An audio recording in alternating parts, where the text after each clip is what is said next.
Pues este evento, este conversatorio tiene como propósito amplio discutir con los invitados especiales, con nuestras invitadas especiales, la temática del título y precisamente pues escuchar otras voces, otros expertos a propósito nuevamente de la Comisión de Sabios y de la propuesta de la Comisión de Sabios que lleva por título Colombia hacia una sociedad del conocimiento.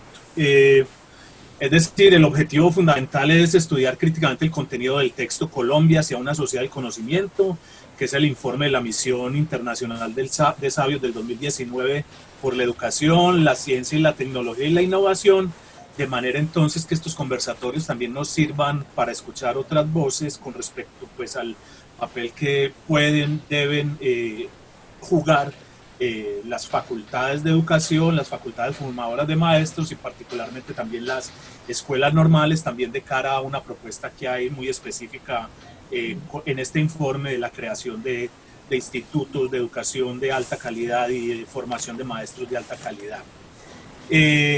La idea también con estos conversatorios es ir configurando un texto, un escrito que permite entonces también convertirse en una voz pública y que siente o que se sienten allí las posiciones pues, de las diferentes facultades de educación y las diferentes dependencias de una facultad de educación. Veo que me voy a extender mucho ya haciendo la introducción. Recuerden de todas maneras como encuadre los que están escuchando y viendo que el objetivo general de la misión fue el de aportar a la construcción e implementación de la política pública en educación, ciencia, tecnología e innovación y a las estrategias que debe construir Colombia a largo plazo para responder a los desafíos productivos y sociales de manera escalable, replicable y sostenible. Gira por ahí un documento en PDF. Yo creo que no me voy a extender más en esto, son aproximadamente 500 páginas. Los focos temáticos pues son diferentes, dentro de los que están pues, las industrias culturales y creativas, ciencias sociales y desarrollo humano por la equidad, entre otros, y dentro de los comisionados para el foco ciencias sociales y desarrollo humano con equidad están los profesores Clemente Forero Pineda, que funge como coordinador, Ana María Arjona, Sara Victoria Alvarado Salgado del CINDE, de la Universidad Manizales, William Maloney de Estados Unidos, Stanislas Dehaene de Francia, Joan Scott de Holanda, y Kyo Shun No de Corea del Sur. La metodología para este conversatorio es la siguiente. La propuesta es que cada una de las participantes tiene 20 minutos para exponer, para hablar sobre aquello que preparó, y cuando todos los participantes pues, lo hayan hecho, el moderador, que soy yo, hará preguntas y también retomará las preguntas de los asistentes. Dentro de los participantes a este conversatorio y con quien vamos a empezar, tenemos a la profesora Carmen Tulia Cano Álvarez. Ella es magíster en educación con énfasis en procesos de curricularización y evaluación de la Universidad Javeriana de la Universidad de Medellín. Es licenciada en administración educativa de la Universidad de San Buenaventura, es tecnóloga en promoción social del Colegio Mayor de Antioquia y decana de la Facultad de Educación de la Universidad de San Buenaventura. Si me permite adicionar, en este momento es presidente de Ascofade, en el capítulo, me dice cómo se llama, en el capítulo Antioquia Chocó. Sí, Antioquia Chocó, muy bien. También tenemos a Guillermo Echeverry Jiménez. Guillermo Echeverry tiene estudios de doctorado en educación de la Universidad Pedagógica Nacional, es también magíster en educación de la Universidad Pontificia Javeriana, magíster en desarrollo de la Universidad Pontificia Bolivariana, licenciado en lingüística y literatura, y en la actualidad es decano de la Escuela de Educación y Pedagogía en la Universidad Pontificia Bolivariana de Medellín. También se encuentra haciendo pues, sus estudios doctorales en este momento. Y finalmente tenemos a Wilson Antonio Bolívar Buritica, que es doctor en educación de la Universidad de Antioquia, es también magíster en educación de la Universidad de Antioquia, es especialista en computación para la docencia de la Universidad de Antonio Nariño, licenciado en filosofía de la Universidad de Antioquia, y en este momento también funge como decano de la Facultad de Educación de la Universidad de Antioquia. Bueno, como les dije, entonces la metodología es que cada uno tiene 20, cada una de las personas tiene 20 minutos para exponer sus ideas, y a partir de allí entonces seguirá un conversatorio al que posteriormente pues trataré yo de hacerle un cierre en una suerte de conclusiones y de reflexiones para continuar. Entonces, bienvenidos, bienvenidas nuevamente, y le cedo la palabra a Carmen Tulia Cano. Bueno, Andrés, muchas gracias. A mis compañeros de mesa también, muchas gracias. Muy buenos días para todas y para todos. Un saludo especial a cada uno de ustedes y mi deseo de bienestar para ustedes y sus familias. Quiero dar un agradecimiento al Departamento de Pedagogía de la Universidad de Antioquia, en cabeza de la profesora Viviana Escobar, que nos invita a movilizar pensamiento alrededor de una temática que nos transversaliza, no solo en lo personal, sino también en nuestra esencia de ser maestros y formadores de maestros. La invitación que se nos hace a los decanos de las facultades de educación presentes gira en torno al lugar de las facultades formadoras de maestros y escuelas normales superiores en las propuestas de los sabios. Como sé que es una invitación abierta a distinto público y se me ha informado que es la primera de una serie de conversaciones con diferentes actores, agremiaciones e instituciones, me parece importante partir de la identificación de lo que es la misión internacional de los sabios y cuáles son sus focos. La misión se enuncia, ahorita Andrés lo planteaba, como política pública y referente para la construcción de estrategias y herramientas que se deben implementar a largo plazo en el país, y se constituye en hoja de ruta para el desarrollo de la ciencia, la tecnología y la innovación, con el ánimo de pensar desde una perspectiva nacional e internacional soluciones que aporten al progreso a nivel territorial, productivo e institucional de Colombia, para responder a desafíos productivos y sociales de manera escalable, replicable y sostenible, que le apunte a una Colombia diferente. Colombia hacia una sociedad del conocimiento es un documento que contiene reflexiones y propuestas que deben ser analizadas en nuestros escenarios educativos. Nos presenta análisis de contexto y del estado de la cultura, la ciencia, la tecnología, la innovación y la educación como estrategias modernas para mejorar su impacto. En este sentido, el documento tiene un importante valor, no solo por la forma como fue construido, sino por la participación de diferentes actores nacionales e internacionales. Aunque aquí tenemos que hacer referencia a que hay una crítica por la conformación de la misión de sabios en algunas regiones del país, específicamente en el Caribe, pues se nos dice que pues como Colombia es un país de regiones, debió así haberse conformado la misión. La propuesta gira alrededor de 8 focos. El primero, tecnologías convergentes, industria 4.0, industrias culturales y recreativas el segundo, el tercero, energía sostenible, biotecnología, medio ambiente y bioeconomía el cuarto, el quinto, océano y recursos hidrobiológicos, el sexto, ciencias sociales y desarrollo humano con equidad, el séptimo, ciencias de la vida y la salud, y el octavo, ciencias básicas y del espacio. Los sabios, en sus declaraciones públicas, han insistido en que la misión en cada uno de sus focos tomó como tema central la educación, y desde allí se presentaron propuestas que responden a análisis de una realidad que requiere ser atendida. Expresan que se busca la creación de políticas de largo plazo, no construcción de políticas de un gobierno, sino política de Estado, que permanezca a lo largo del tiempo, tanto en educación como en ciencia y en desarrollo social.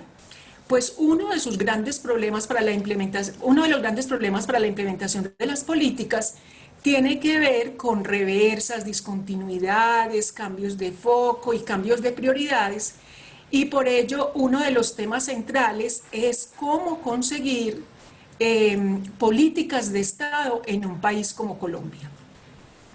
Entre los temas que los expertos consideran necesarios para el desarrollo del país, resaltan el papel de la ciencia en la generación de conocimiento, la gobernanza en el Sistema Nacional de Ciencia, Tecnología e Innovación, la importancia de la educación en la transformación de la sociedad, la producción de investigación en temas de equidad, sostenibilidad y biodiversidad, el fortalecimiento de misiones y centros de investigación. Otro aspecto central es aumentar las regalías que se destinan a actividades de ciencia, tecnología e innovación, recursos que se destinarían a la educación con atención integral a menores de 5 años de todo el país, a la financiación de centros e institutos regionales, a programas y desarrollo de grandes misiones emblemáticas que movilicen tanto al gobierno como a las empresas y a la academia. Las 5 misiones que se proponen son agua y cambio climático en el marco de una apuesta por la biodiversidad en Colombia, encontrar un modelo sostenible y equitativo en el marco de una apuesta por lograr una Colombia productiva y sostenible, educar con calidad y conocimiento e innovación para la equidad, misiones en el marco de una apuesta por una Colombia equitativa.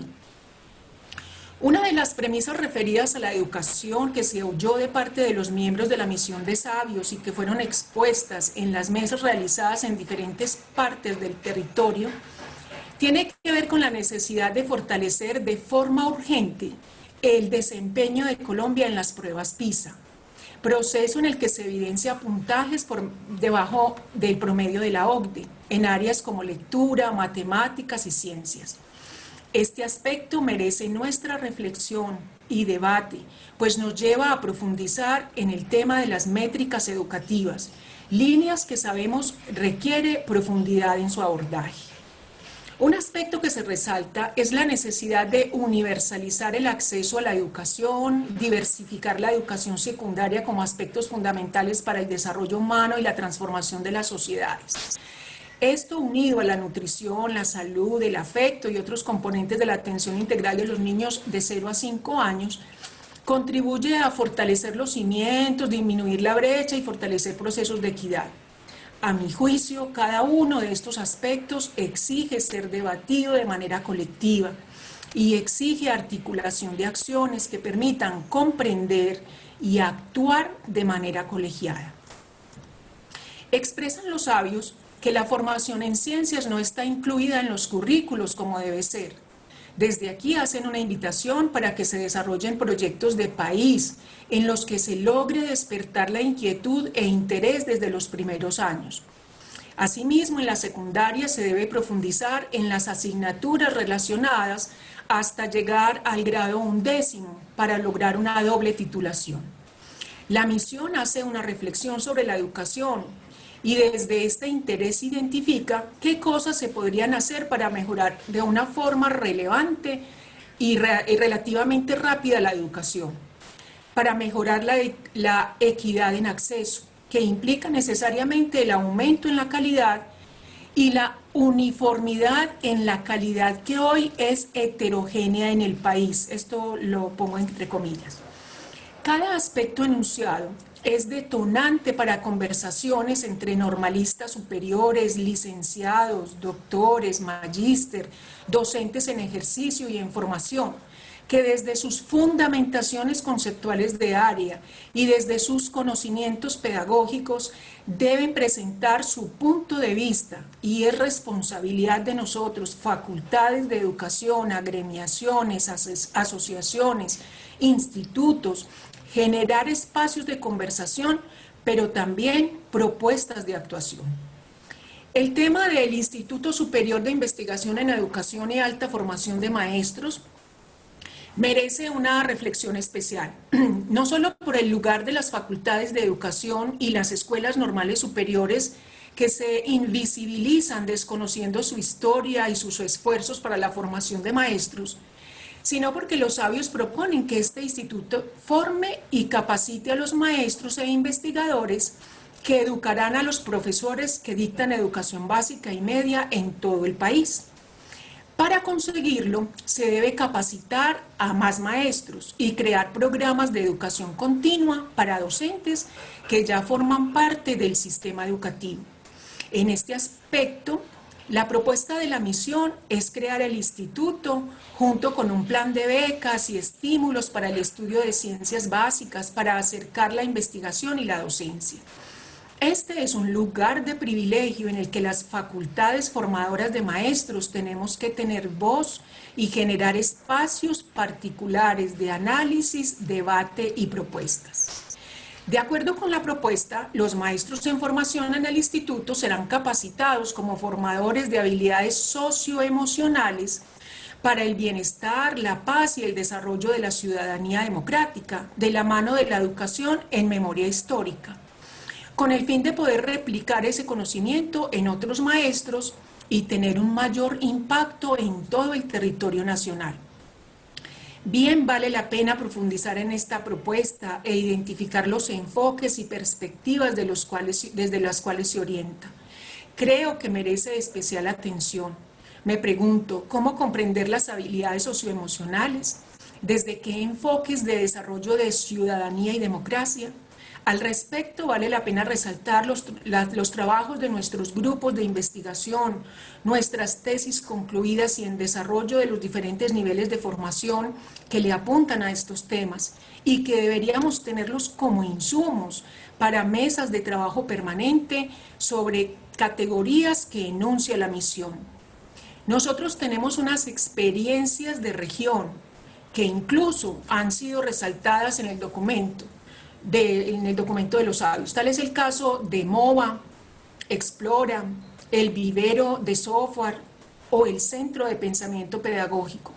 Estas experiencias en las que la mayoría de los asistentes hemos participado nos evidencian que podemos construir juntos desde bases bien fundamentadas, con liderazgos académicos y construcciones metodológicas que le aportan a transformaciones importantes.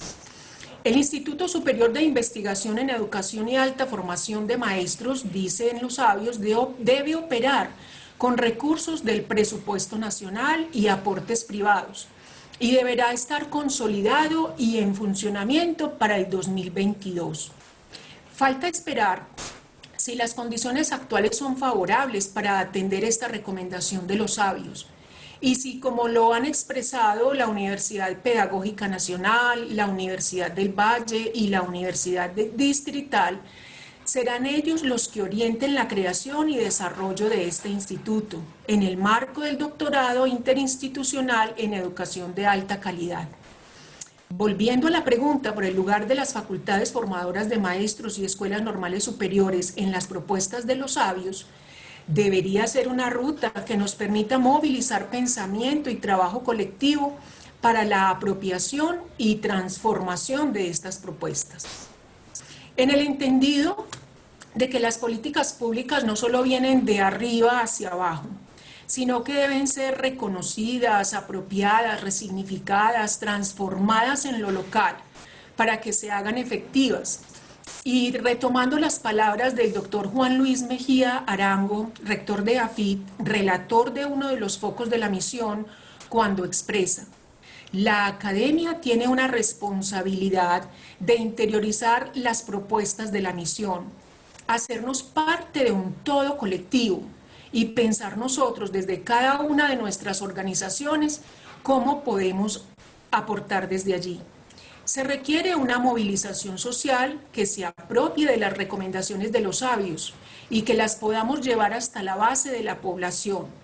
Los sabios están escribiendo la partitura, ahora nos toca a nosotros los ejecutantes de la orquesta interpretarla. En palabras también del doctor Juan Luis, sin apropiación social se quedará simplemente como un documento.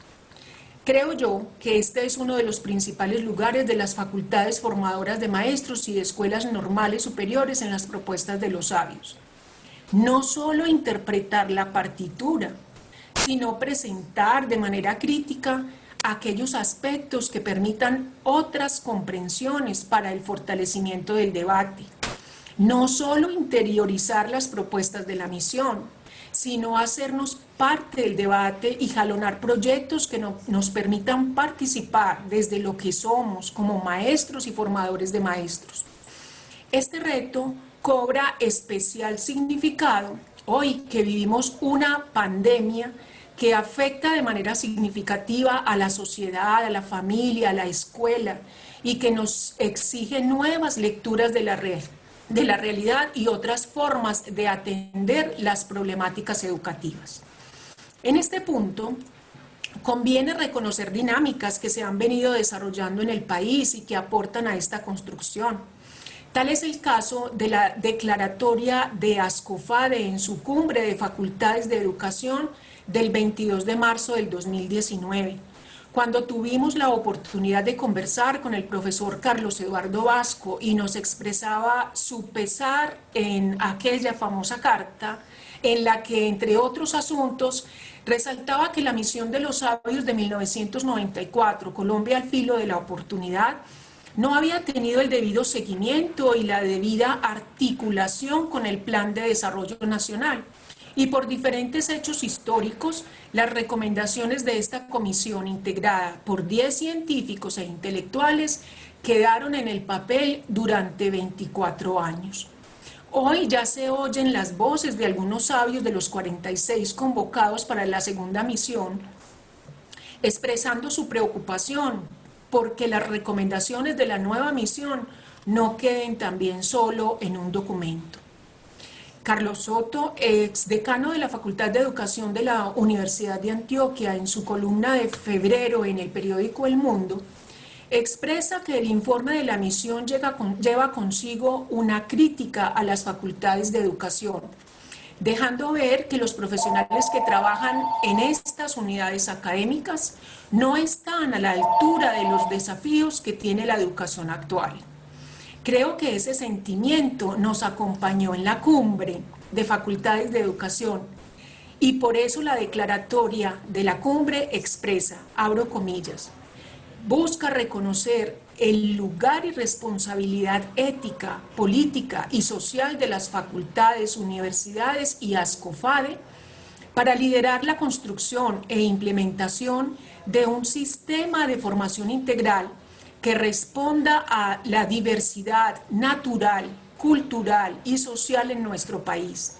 Asumimos el desafío de pensarnos como facultades facultadas para licenciar un educador, licenciar un especialista, un magíster, un doctor, en síntesis, un maestro desde los diversos niveles.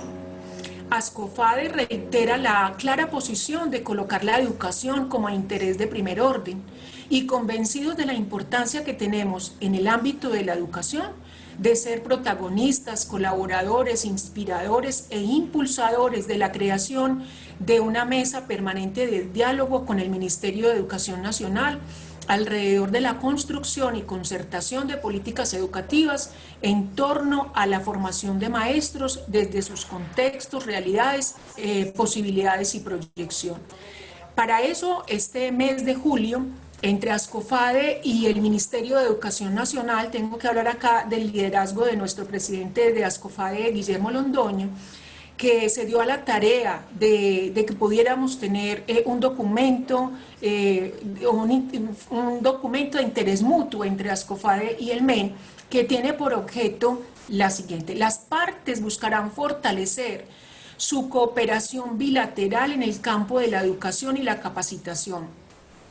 El objeto del memorando de entendimiento es proporcionar la base y el marco para el desarrollo de actividades de cooperación de interés mutuo, que incluirá la posibilidad de firmar acuerdos e instrumentos específicos si así se requiere.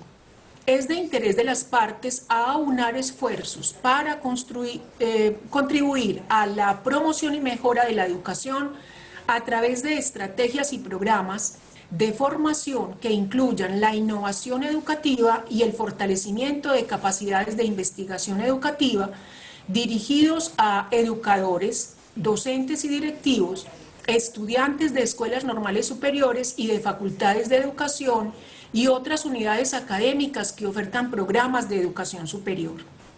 En la declaratoria existe también un compromiso con la formación posgradual y especialmente doctoral en educación, que se oriente a procesos de articulación y desde ellos se promuevan procesos de investigación con alto impacto en la transformación de realidades educativas concretas. Fortalecer así redes de posgrados para evaluar las tareas y efectividad de las promesas formativas de cara de su impacto real en la sociedad.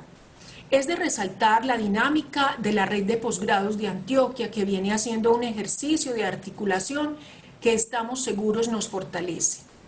Ascofade sabe que tiene una responsabilidad en la línea que plantea la Declaración Nacional en términos de generar conversación alrededor de la ruta trazada.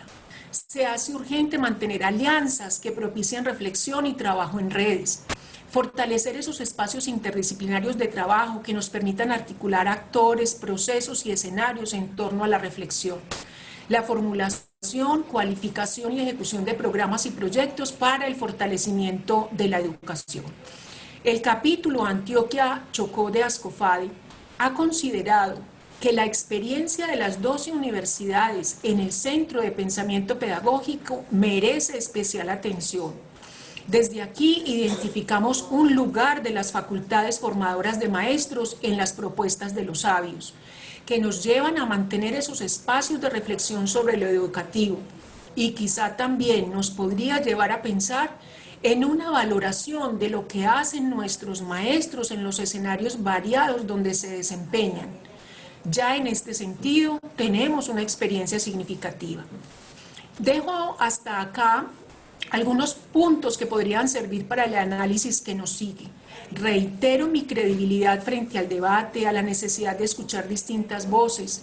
Me alegra saber que seguiremos en eventos diversos, como el que tendremos oportunidad de escuchar esta tarde, que se ha denominado La misión de los sabios en Colombia, debate desde los doctorados de educación, y otros escenarios que también abrimos y apoyamos desde el liderazgo del Instituto de Pedagogía de la Universidad de Antioquia.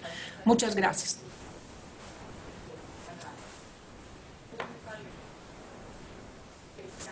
Bueno, muchas gracias, Carmen Tulia. Continuamos entonces con las presentaciones. En este momento entonces le voy a dar la palabra a Guillermo Echeverry para que también nos muestre a través de este medio cuál es su propuesta, cuáles son sus preocupaciones, indicaciones, de manera entonces que vayamos ampliando como las referencias para el debate y conversatorio posterior. Tiene usted entonces la palabra, Guillermo Echeverry. Muchas gracias, Carmen Tulia. Gracias, Andrés. Pues un agradecimiento a la Universidad de Antioquia, a la Universidad de San Buenaventura por la invitación, a Andrés por la moderación, un saludo a Carmen Tulia y a Wilson, los decanos, colegas. Yo voy a plantear como 3 asuntos y voy a arrancar un poco con una referencia que hizo Carmen Tulia, particularmente al profesor Carlos Eduardo Vasco Uribe, en la misión, con el documento que se entregó en 1994, con publicación entre el 94 y el 95, de la misión de sabios de ese momento. Y creo que hay varios asuntos que es muy importante poner en escena para la conversación. El primero es que cuando hay una misión de sabios, el solo asunto de los sabios ya pareciera ser un acicate, un látigo muy fuerte para todos los que estamos, en este caso, en el campo educativo. Es decir, si lo han dicho los sabios, entonces a partir de ahí tendríamos que empezar a movilizarnos. Porque ¿cómo desmentir a los sabios? Y digamos que podríamos estar de acuerdo un poco con el asunto. Un sabio o unos sabios, y en este caso cuando tienen ya un referente internacional, se convierten en una especie de referente obligado para empezar a trabajar en esa línea. Sin embargo, hay que reconocer como contextos en cada caso. El primer asunto entonces es cuando hubo la primera misión de los sabios, La misión un poco estaba instalada en la lógica de que Colombia era el gobierno de César Gaviria Trujillo y el informe se entregó en el gobierno de Ernesto Samper Pizano. Cuando Gaviria asistió por allá a algunas tierras internacionales, le dijeron, un poco por el contexto violento del país, que este era específicamente un país inviable. Entonces Gaviria convocó a los sabios, premio Nobel, de otros personajes importantes, sin duda que uno podría entregarles, de hecho, la legitimidad de su sabiduría. Por supuesto, el documento después publicado de Colombia, al filo de la oportunidad, se convirtió en un referente obligado. Y en la lectura del documento, entonces, aparecían varios asuntos. Uno de ellos, la educación es de mala calidad. Particularmente los niños en los niveles iniciales ni problematizan, ni indagan, y no es porque no quieran, sino porque sus docentes tienen francas debilidades formativas. Entonces, digamos, ahí se pone en escena un asunto que ha sido histórico en la educación. Histórico un poco más atrás de la misión de los sabios de la primera, es decir, la deficiencia de la formación de maestros. Uno podría decir, ¿cuáles son los profesionales que están más invitados a cualificaciones y capacitaciones permanentes? Los docentes. Es decir, hay una especie de desconfianza fundamental acerca de la educación, la pedagogía y los mismos maestros. Entonces, digamos, ahí hay un primer escenario. La misión, un poco a diferencia de lo que señala el profesor Vasco, de lo que anotó Carmen Tulia, yo creo que la misión marcó algunos asuntos interesantes y tuvo unos desarrollos que pueden ser dispares, pero que también hay que traer a colación. La misión indicó que había que hacer una nueva movilización pedagógica. Bueno, ahí estuvo la expedición pedagógica del 98. La expedición pedagógica fue uno de los asuntos fuertes que señaló la misión de sabios. 2, la transformación de facultades y escuelas normales superiores. Ahí estuvo el decreto 272 de 1998 y eso puso un escenario de transformación. 3, el premio Compartir al Maestro también fue en 1998, fruto de la inspiración de la misión. Entonces el premio empezó a reconocer, y ustedes lo saben, todos lo sabemos los que estamos aquí en esta reunión, empezó mucho el concepto de experiencia, un poco con matices conceptuales y con metodologías variadas, creo que híbridas, creo que con una mezcolanza muy grande, pero bueno, se puso en escena la experiencia y la experiencia significativa y se recogieron experiencias. También se señaló la importancia de la investigación de los maestros. Se pusieron en escena algunas iniciativas de investigación. Creo que para el caso de Medellín en particular, esa investigación fue mucho más fuerte, ha sido un poco más consistente. Lo refirió Carmen Tulia con el Centro de Innovación del Maestro y con otras iniciativas que las distintas universidades hemos desarrollado. Digo, no investigación en las facultades de educación, sino investigaciones de los maestros, y a eso iré un poco después. Y se puso en escena también la formación avanzada, es decir, maestrías, y ahí hubo un andamiaje que ha funcionado en algunos casos, repito, con desniveles. Entonces quería hacer esa alusión para decir que cada misión trae como los afanes de su época. Esta nueva misión trae los afanes de esta época, que son los afanes como de sociedad del conocimiento, la cultura, la economía naranja, los elementos artísticos como elementos productivos que se tienen que vender, las nuevas formas del capital que entran aquí. La misión, por supuesto, en este caso, y este es el segundo punto, la misión entonces hace una referencia acerca de la necesidad, dice la misión en el quinto punto, que es el que trae a colación el ICIE, o sea, el Instituto Superior de Investigación en Educación y Alta Formación de Maestros, trae un asunto central, y es la reestructuración del sistema de formación de maestros. Entonces, cuando se señala la reestructuración, no el fortalecimiento, ¿cierto? Hay como una especie de borrón sobre aquello que se ha hecho y pareciera ser que lo que se ha hecho y lo que se está haciendo no funciona y que merece una reestructuración. Entonces, eso a mí particularmente me llama la atención, porque no solamente es un desconocimiento, sino que aquí se instalan nuevas formas de la formación de maestros, al parecer. Es decir, aquí hay de entrada un asunto de desconfianza. Lo que se está haciendo entonces en los niveles avanzados de formación de maestros para ponerlo en el doctorado, entonces no está bien hecho. Es decir, hay que reestructurarlo. Entonces aquí vienen varias cosas. Hay una reestructuración y en la reestructuración hay una palabra que siempre ha sido un cliché, el leitmotiv, cuando se habla de los maestros, la dignificación del maestro. Eso a mí me parece muy singular, porque siempre hay como una especie de idea de que los maestros no son dignos y que entonces hay un nuevo ejercicio de dignificación y que la nueva política, este instituto, sería el encargado de dignificar. A mí eso me parece muy complejo. Me parece muy complejo porque creo que las dignidades se construyen en una especie de tensión entre la política pública y las formas de los quehaceres del colectivo de los maestros. Aquí se dice entonces que hay una dignificación y hay un señalamiento también muy importante acerca de recuperar el espíritu de aprendizaje de los maestros. Está señalado en el documento de cerca de 500 páginas que dijo Andrés Klaus. Es decir, ese asunto de recuperar el espíritu de aprendizaje del maestro es también, me parece, una frase de cajón. ¿Por qué? Pues porque el maestro es de entrada, pero esta es una posición particular, no en relación con el documento. ¿Quién es el maestro? Yo lo suelo decir un tanto en la Escuela de Educación y Pedagogía en Bolivariana. El maestro es el que estudia más que los estudiantes para poner el estudio como un referente de formación. O sea, no como una exigencia, no como una petición desde afuera, sino la condición de estudiante del maestro. Un poco esa condición de estudiante es una condición que aquí dicen que hay que recuperar ese espíritu. No sé si es que hay un diagnóstico suficientemente claro, creo que no, que diga que es que los maestros no estudian o no son estudiosos. Creo que ahí la afirmación es ligera, más que ligera es una frase de cajón, que creo que se utiliza comúnmente.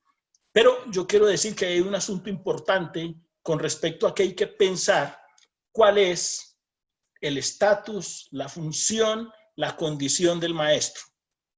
Aquí, entonces, un poco para volver a la referencia de Carmen en este segundo punto, se ponen en cuestión las facultades de educación y las escuelas normales superiores. Pero eso no es nuevo, como dije hace un rato. Las escuelas normales superiores y las facultades de educación hemos sido puestas en cuestión permanentemente. Es decir, pareciera ser que no se está formando aquello que se necesita para el desarrollo del país. Eso no es tan claro porque me parece que en la imagen de los misioneros y de aquellos que son los expertos no se conoce en detalle particularmente aquello que se forma ni en las normales ni en las facultades. Creo que hay unos referentes de números, hay unos referentes de pruebas, de resultados de pruebas, y eso es, digamos, lo que toma en muchos casos los estudios y me parece que la misión. Lo cual, quiero decir, pues está bien, ¿cierto? No tienen por qué conocer en detalle ni las facultades ni las escuelas normales superiores. Esa responsabilidad es de nosotros. Entonces aquí quisiera ir como hacia el tercer punto para plantear algunas tensiones y algunas preguntas que no son, quiero aclarar esto, no son ni siquiera una oposición a la misión. A mí la misión y los documentos me parecen interesantes en el término que dije al principio, en cuanto son un acicate. Es decir, y en cuanto el acicate nos permite reunirnos, conversar, discutir, buscar referentes, buscar nueva bibliografía, pensarnos, que es, me parece, la condición propia de un maestro, como el pensamiento permanente, la formación, que eso es lo que creo que es el estudio del maestro. O sea, el maestro siempre está llamado a construir un espíritu de estudio, pero de suyo ya lo tiene, porque estos documentos y un poco otra serie de estudios en el ámbito nacional y también en el ámbito internacional siempre sugieren eso. O sea, siempre hay una idea como el maestro y la escuela en crisis. Entonces pareciera ser que esa condición de crisis es ya de hecho una movilización misma del maestro, por lo menos una movilización, a veces en términos de colectivos y una movilización del pensamiento de cada maestro. Entonces, para mí caben como una serie de asuntos y voy hacia el tercer aspecto de esto que quiero plantear. Un poco en la lógica que estaba pidiendo el moderador, para problematizar algunos asuntos. La primera pregunta tiene que ver con la diferencia de país y de regiones, que lo anotó ahorita particularmente la decana Carmen Tulia de la San Buenaventura. Nosotros en Bolivariana y buena parte de todos los que estamos aquí conocemos la formación de maestros en países. Nosotros hemos estado, producto del programa de becas para la excelencia docente del gobierno anterior y ahora también en el Fondo de Crédito Educativo Condonable, vamos a estar por los territorios. ¿Cuáles son los territorios de frontera? Bichada, Guainía, Baupés, Putumayo y Amazonas. Y cuando hemos ido a esos territorios, yo hace 2 o 3 años fui a los territorios y realicé algunas entrevistas con maestros que querían estudiar la maestría. Entonces uno se encuentra asuntos dispares, muy particulares, en regiones muy apartadas, que habría que traer a la discusión. Es decir, cuando estamos diciendo alta formación de maestros, la primera pregunta que quiero introducir, y ya nos hemos asegurado de que algunos maestros en el país tengan lo básico. Es decir, si yo pretendo formar en lo más avanzado y en lo alto el maestro de Chorreras en el Putumayo, ¿cuál es la formación y qué es lo que atiende el maestro en Chorreras o en La Hormiga o en Mitú? Es decir, porque aquí hay una discusión que es una discusión de país y de regiones. Por supuesto, no quiero acudir a ese discurso popular de decir y los maestros que necesitan más. No, lo que estoy diciendo es qué es lo avanzado o lo alto en relación con lo que los maestros tienen. Entonces, ahí para mí esa es una primera discusión. Cuando se habla de alta formación de maestros, de un instituto superior, la primera pregunta que yo hago es esa. ¿Qué es alta formación y qué es lo superior?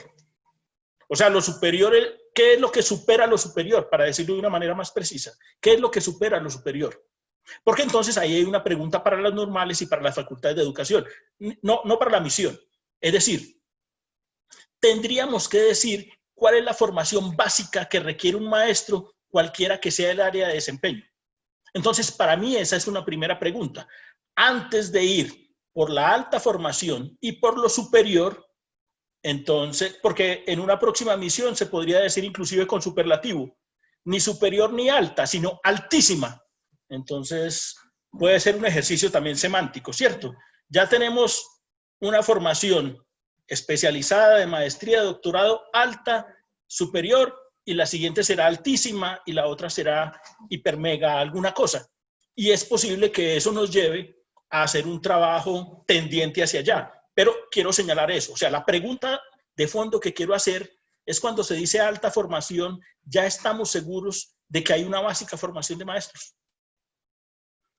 Eso lo quiero decir porque allá en Mitú, en Puerto Inírida, en Puerto Carreño, en Putumayo, en Puerto Caicedo, en Puerto Aysén, donde estuvimos, en Leticia, la primera pregunta, aunque era una maestría, era la pregunta por lo básico. Y esa pregunta de hace 3 años me quedó rondando. Es decir, cuando preguntamos por lo alto y por lo superior, estamos seguros de que ya tenemos lo básico. Pero repito, no es ni siquiera una pregunta para la misión, es una pregunta para nosotros, para las facultades y para las normales. Porque aquí no creo, lo conversamos en otra oportunidad, creo, que sea una especie de cómo dispararle a la misión para no hacerle caso. No creo que ese sea tampoco el asunto. Es como frente a la misión, nosotros como facultades y como escuelas normales tenemos una posición y nos hacemos unas preguntas. No con el ánimo de dignificar ni de reinventar el espíritu de aprendizaje. Creo que eso ya está. Creo que eso se construye en los colectivos de comunidades académicas. Bien, esa es la primera pregunta de esta tercera parte. La segunda pregunta entonces es, ¿qué hacen los doctorados en educación? O sea, ¿qué es un doctorado en educación? Un doctorado en educación no es alta formación. O sea, un doctorado en educación no forma los docentes en el nivel más alto en términos de comprensión, de interpretación, de lectura, de escritura, de propuestas de investigación para afectar positivamente los escenarios educativos y pedagógicos. Eso no lo hacen los doctorados. Entonces ahí sí tenemos un problema grave, porque si las escuelas de educación y pedagogía, las facultades, ofrecemos doctorados, y aquí los 3 decanos que tenemos espacios en la Antioquia, en San Buenaventura y Bolivariana, tenemos doctorados. Entonces la pregunta es, ¿qué están formando los doctorados? O sea, hay un cuestionamiento acerca de la formación doctoral. Los doctorados no están formando lo que requieren. Ahora, ¿qué es lo que requiere el espacio educativo y pedagógico? Pero esa es otra pregunta sobre la cual iré ahorita. Le pido un favor al profesor Andrés, que si eventualmente me paso del tiempo, usted que modera, ponga el tate quieto al tiempo mío. Sí, tranquilo, aquí Vale. estamos pendientes. Listo, gracias Andrés. Bueno, el otro punto que yo quiero señalar es que efectivamente hay investigación ya de maestros. Es decir, si lo que estamos diciendo es que la más alta formación tiene de suyo una preocupación, un desarrollo investigativo, entonces hay que decir, hoy los maestros investigan. No estoy hablando del doctorado. O sea, cuando dije lo del doctorado hace un momento, se supone que la formación inclusive las maestrías, no las de profundización, aunque también lo hacen, sino las maestrías en investigación, los maestros investigan. Si es un doctorado, por supuesto que lo propio del doctorado es la investigación. La pregunta aquí es a aquellos maestros que quizá no hayan estudiado ni especialización, ni maestría, ni doctorado. Porque yo lo que entiendo, y esto lo digo en el marco de MOVA, del Centro de Innovación del Maestro, eso lo hemos acompañado varias universidades, nosotros hemos estado en el tema de investigación con MOVA y hemos acompañado desde hace unos 5 años desarrollos investigativos, antes incluso de que se construyera el edificio al pie del Parque Norte, para la investigación de maestros.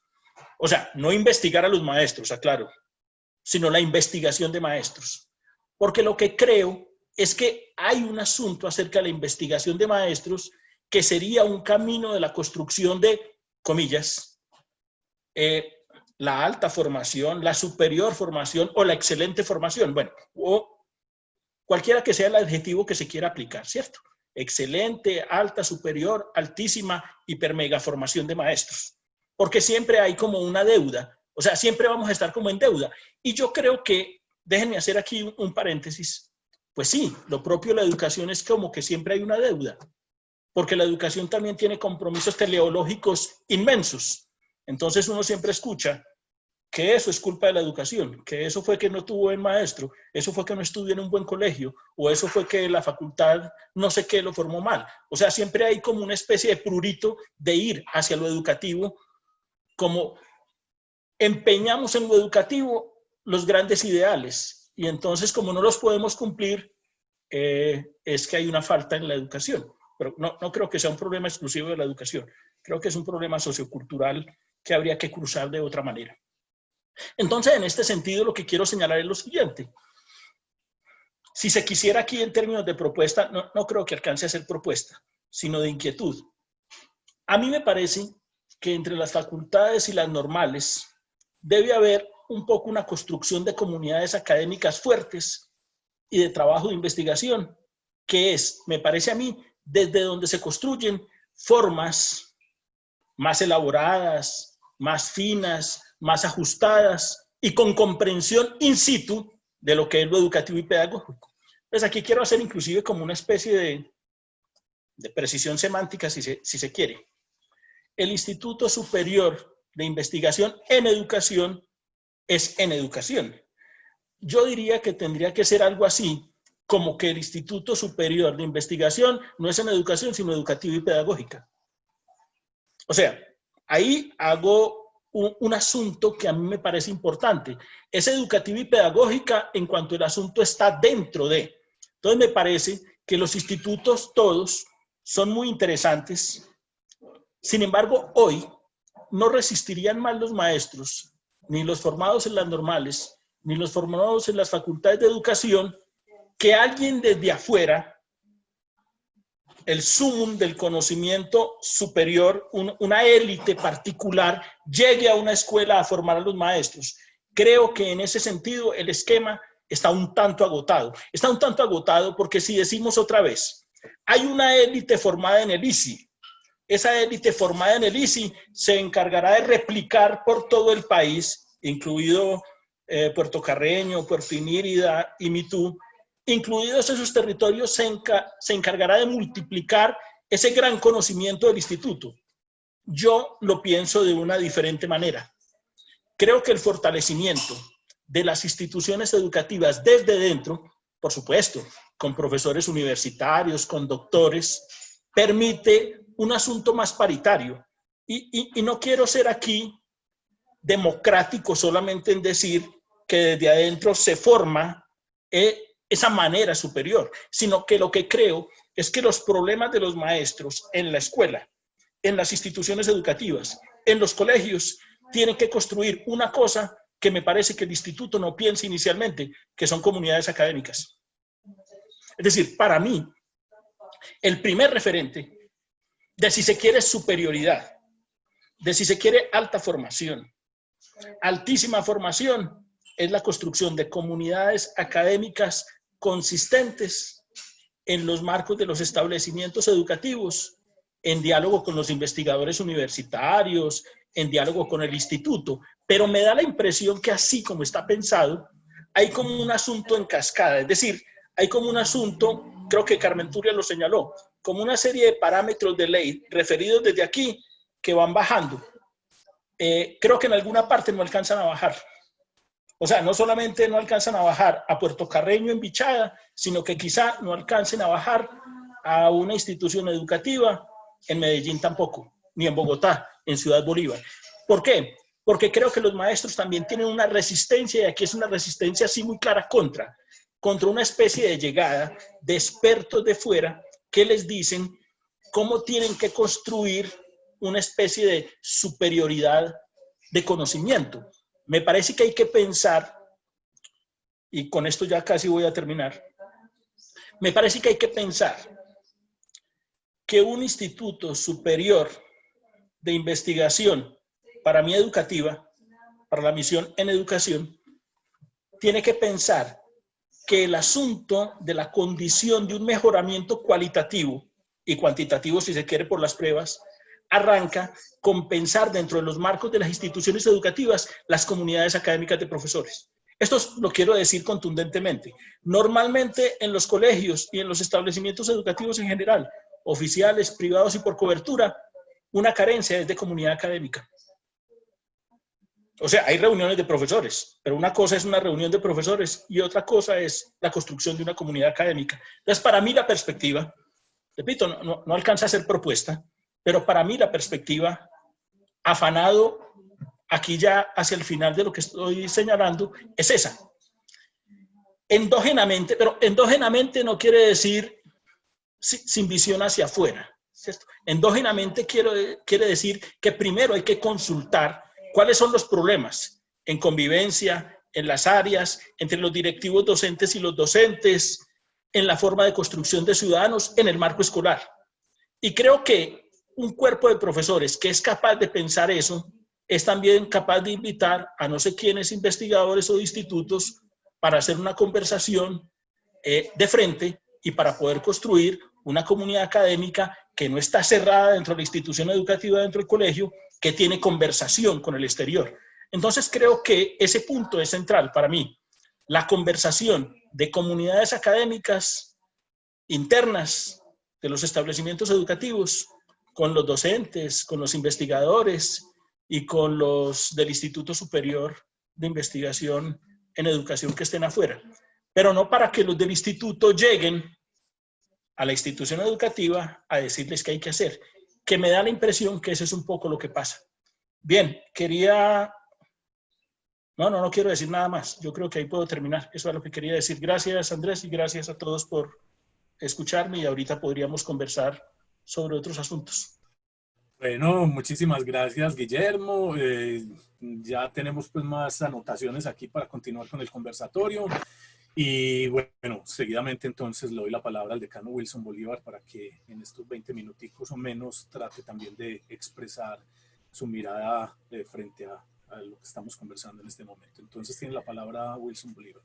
Bueno, gracias al decano Guillermo, a la decana Carmen Turia, a Andrés, al Departamento de Pedagogía, a la profesora Viviana Escobar, que muy juiciosa ha estado haciendo todo este ejercicio de empezar a recoger las múltiples visiones y perspectivas de lo que es este documento de la misión de sabios, que ahora es cuando empieza a tener una serie de miradas, de lecturas, que es muy importante que la planteemos. También mis agradecimientos a los maestros, profesores universitarios, personas pertenecientes a las escuelas normales y demás facultades.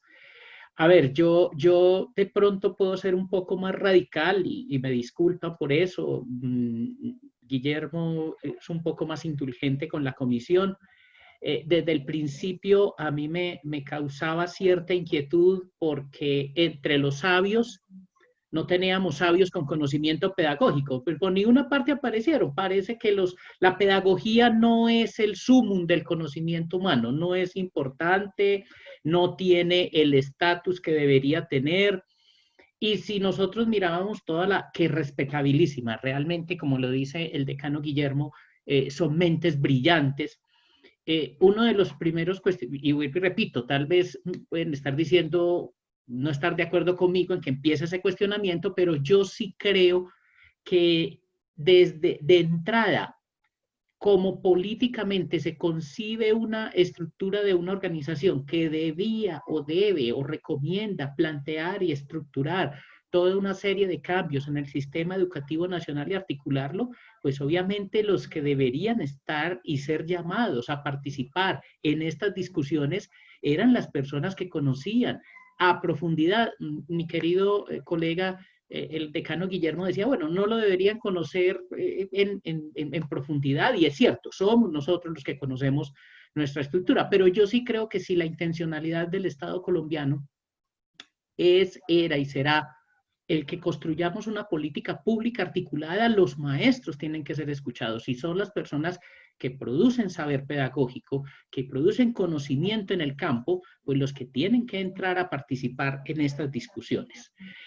Y eso se avisora en la lectura del documento. Incluso si ustedes empiezan a leerlo, definitivamente, como lo plantea Gadamer, las palabras construyen una serie de significados que trascienden más allá de lo que está escrito y nos dan a entender una comprensión del mundo.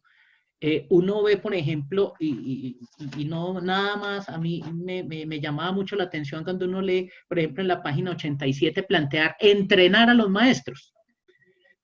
Yo inmediatamente eso me desubicaba y decía, pero si estamos precisamente, y esa ha sido como las grandes logros que el movimiento pedagógico nacional en los años 80, las facultades de educación hace muchos años, las escuelas normales, hemos logrado rescatar, es la idea de pensamiento crítico al interior de la formación del magisterio y una formación política. Y uno ve que concuerdo con mis antecesores que la comisión hace unas recomendaciones interesantes y son importantes. Plantear la idea de la atención a la primera infancia es fundamental. Plantear la idea no me parece malo que planteemos un sistema de educación para el trabajo, pues porque también todos los países del mundo tienen esa orientación. Pero plantear que la homogenización y plantear, como se ve en el documento, una estructura que permite estandarizar un país que, como ya lo conocemos nosotros, es un país de regiones. Si nosotros miramos, desconoce las realidades tan complejas, ya Guillermo lo planteaba, que tenemos en el territorio.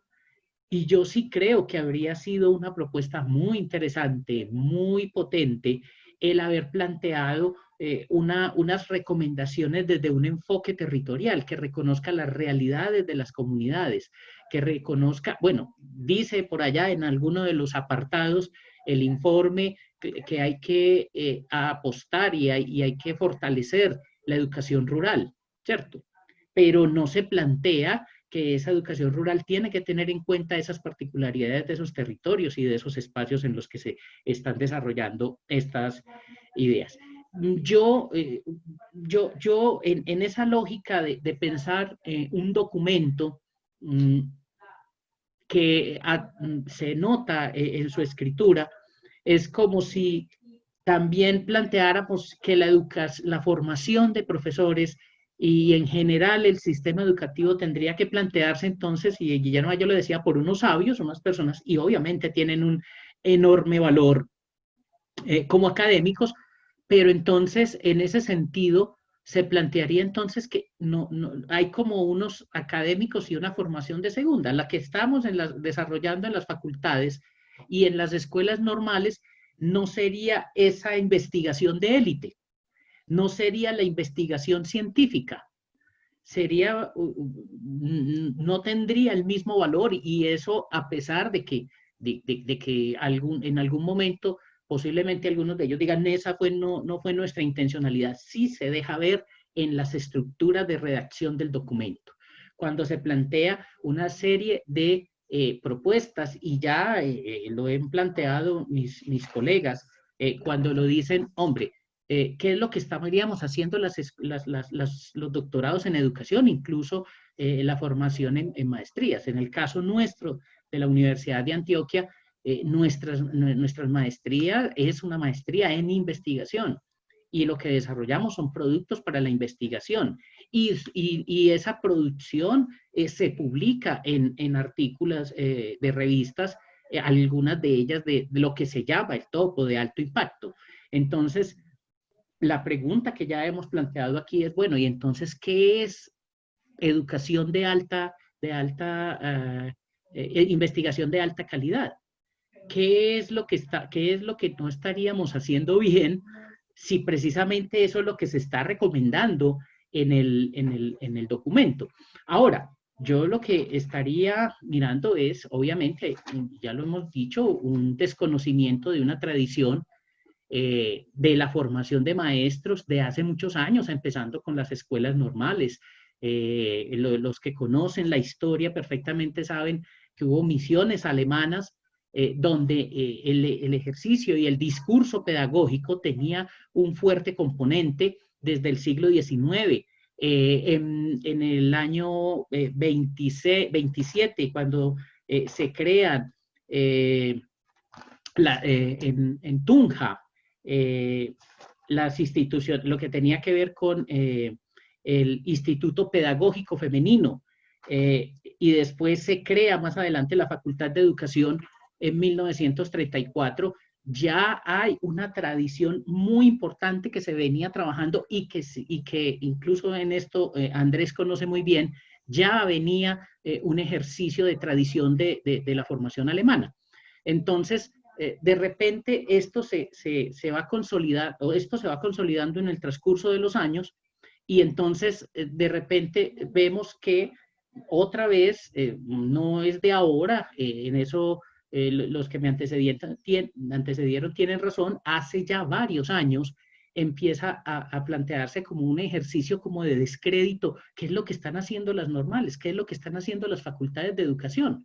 El problema de la calidad de la educación es culpa de los maestros. El maestro está desactualizado. El maestro no está haciendo lo que tiene que hacer en un ejercicio que me parece que ignora y desconoce que en lo que es toda la ecuación del proceso de formación del sistema escolar colombiano, hay muchas otras variables donde la formación de maestros es muy importante, el conocimiento del maestro es fundamental, pero es una de tantas. Y uno empieza a mirar en el documento, pero pareciera que es solamente la responsabilidad de la formación de los maestros y las facultades. No hay ningún otro. Los problemas de inequidad, pensar en los sistemas de bienestar que son tan importantes, por ejemplo, para nuestros maestros. La dignificación salarial. Puede que esto suene populista y bueno, eso es lo que han querido. No, eso sigue siendo fundamental a la hora de plantear que un maestro pueda tener acceso a materiales. Un libro en Colombia es costosísimo. Los que hemos podido mirar y comparar con otros países de Latinoamérica, los libros en Colombia son, y concretamente de un área como educación y pedagogía, tienen un valor relativamente alto y entonces, claro, cuando los maestros tienen otras necesidades que tienen que ser satisfechas. Obviamente, un libro a veces, sin contar lo difícil que es por nuestras diferencias en los territorios, no llegan fácilmente. Entonces, hay situaciones en las que la formación de maestros es muy importante, pero no es toda la ecuación.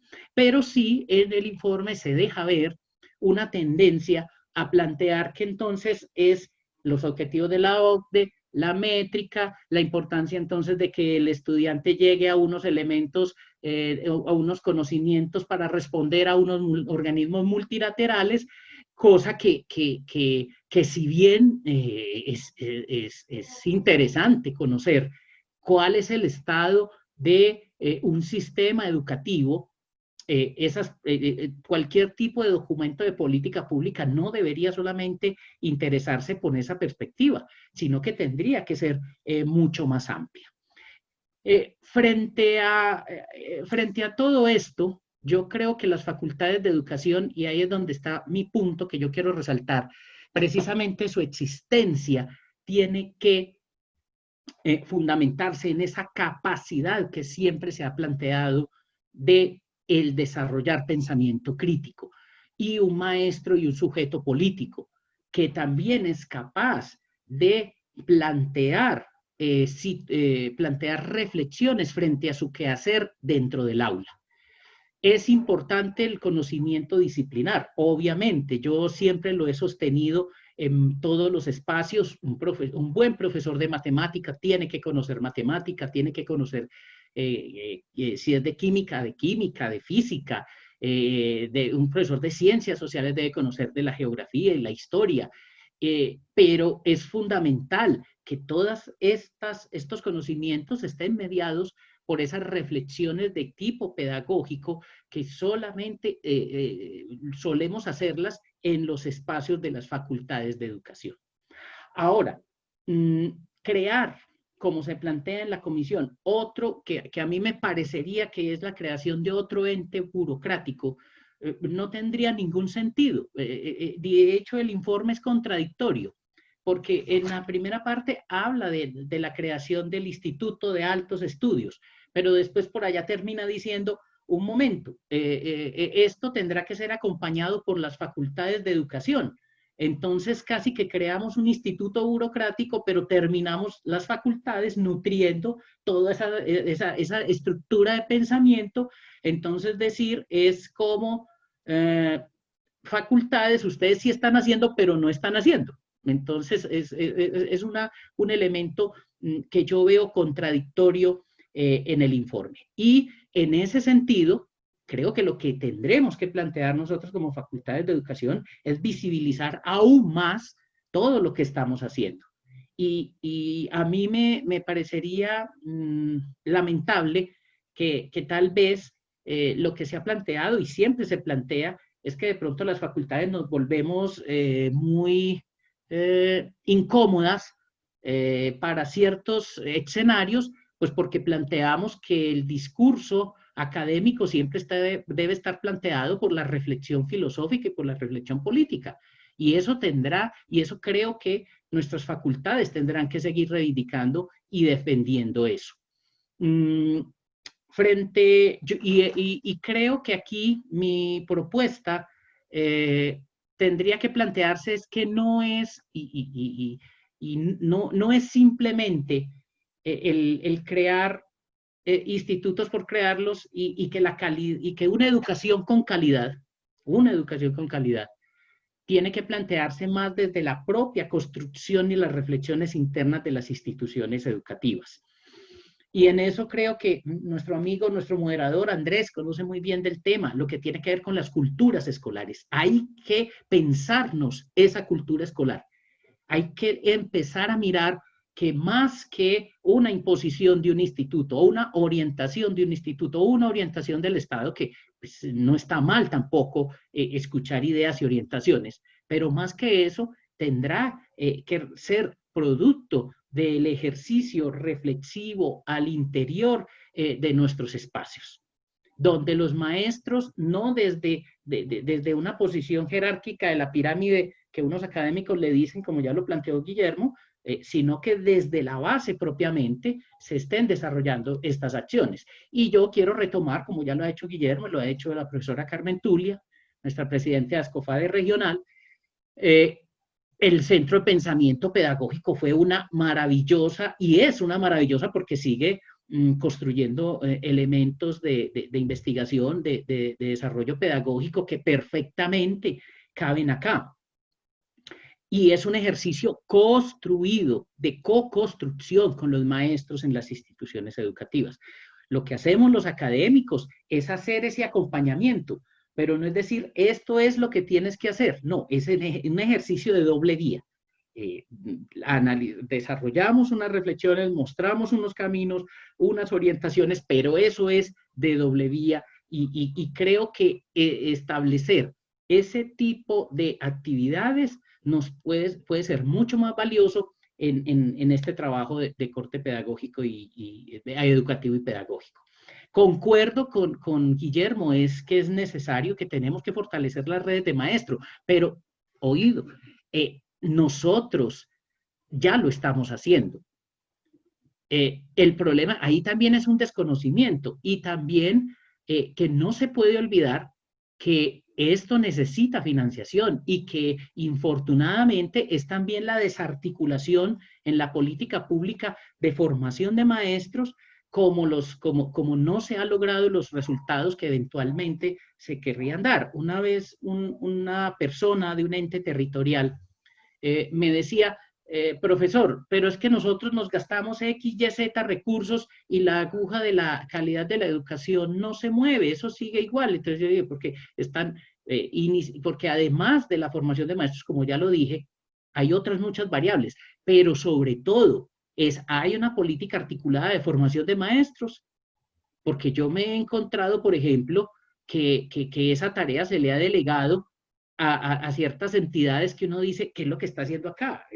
¿Realmente es idónea para desarrollar este tipo de acciones con los maestros? Y de hecho, algunas han terminado creando unos chascos, infortunadamente, unos desastres con las comunidades magisteriales, pues porque debe haber también un compromiso serio de algunas instituciones estatales, entes territoriales, porque eventualmente esa política sea pensada en conjunto con quienes formamos los maestros y con quienes hacemos reflexiones en torno a la educación del país. Yo terminaría planteando también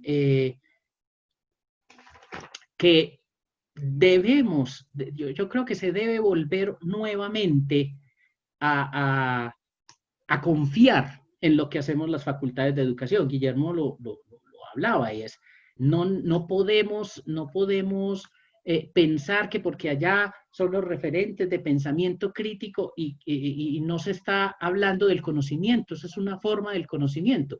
Y obviamente hay una responsabilidad de nosotros por mejorar todos los días, por hacer las cosas, por estar a tono con los desarrollos académicos y científicos de lo que se está dando en el mundo, pero creo que eso lo estamos haciendo todos. Y en ese sentido, pues que también viene una preocupación que yo tengo frente a qué es lo que se consideraría eventualmente las orientaciones del Instituto de Educación, este instituto que se plantea. Eso en determinado momento no terminaría planteándose si se configura como se piensa. Es violando la autonomía universitaria y la autonomía que tenemos las universidades para construir nuestros objetos de conocimiento. Y ahí es donde también reside algo que a mí en lo personal me incomoda, porque precisamente la cultura universitaria, el gran valor que hemos construido como sociedad en estos espacios, es que hemos logrado que las universidades se constituyan en ese elemento crítico frente a determinados modelos, que a veces sean el elemento que pone incluso freno a ciertas situaciones que eventualmente pueden terminar siendo contraproducentes a otros modelos que buscan beneficiar solamente una perspectiva.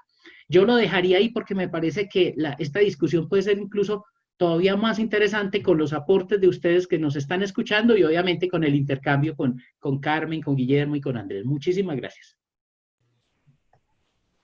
Bueno, muchas gracias, decano. Entonces, llegados hasta este punto, abrimos como la sesión de preguntas o de extenderse en algunos de los comentarios que ustedes consideren pasaron por alto y ya se les vino a la cabeza.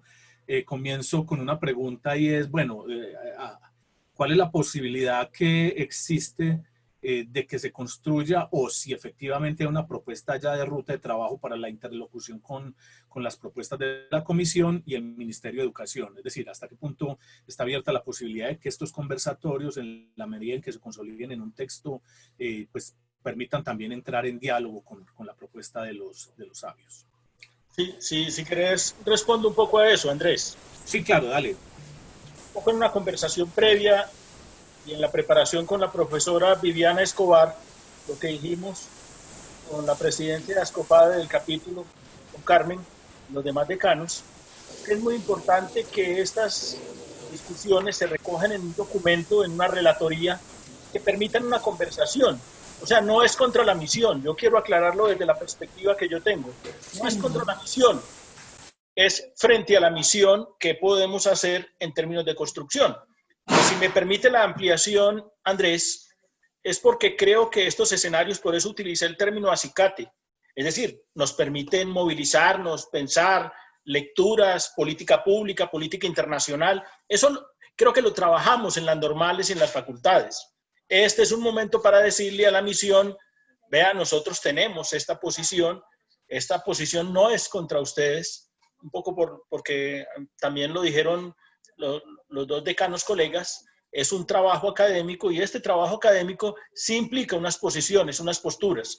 Entonces yo creo, Andrés, para responder directamente, para subrayar, habrá un documento que creo que se puede levantar de estas distintas conversaciones entre nosotros tres y otras conversaciones con rectoras y rectores de normales y con demás decanos, para decir aquí hay un documento académico que no es un documento para estar en contra de la misión, sino para decir, venga, ¿cómo podemos hacer una construcción? Hay que considerar algunas cosas, particularmente yo considero que uno de los asuntos es cómo se construye dentro de las comunidades académicas de los establecimientos educativos formas de pensamiento, escritura y reflexión permanente, lo que yo llamo comunidad académica escolar. Andrés, gracias. Andrés, si me permites, yo complemento claro. con algo que nosotros, pues a nivel de Ascofade Nacional hemos venido trabajando con el Ministerio y que se concreta, que yo lo decía, en el memorando de entendimiento entre el Ministerio de Educación Nacional y Ascofade, y ahí seguimos también en esa ruta. Pero también, como lo dice Guillermo, al interior del capítulo, mantener mesas de conversación entre los distintos actores se nos hace urgente, no solamente por lo que decía Wilson ahorita, que es que hay que pensar también en estas propuestas que se nos presentan por parte de los sabios desde otras perspectivas, y queremos seguir construyendo desde allí, y reconocemos también dinámicas que hoy los doctorados están trabajando, que hoy están trabajando a nivel de maestrías, que también son importantes para recoger también este ejercicio que se viene haciendo. Andrés, recogiendo un poco una de las preguntas que aparecía, mire, yo creo que aquí tenemos una oportunidad muy interesante. Tenemos a nuestra presidenta del capítulo de Ascofade, que tiene una interlocución muy importante. Con Guillermo compartimos también otros espacios de política pública en la ciudad. Yo creo que esa es un poco la labor, empezar a, como lo dicen ambos, empezar a visibilizar con acciones concretas. Este es un primer avance, un primer momento. El documento que se construya, ampliar las discusiones.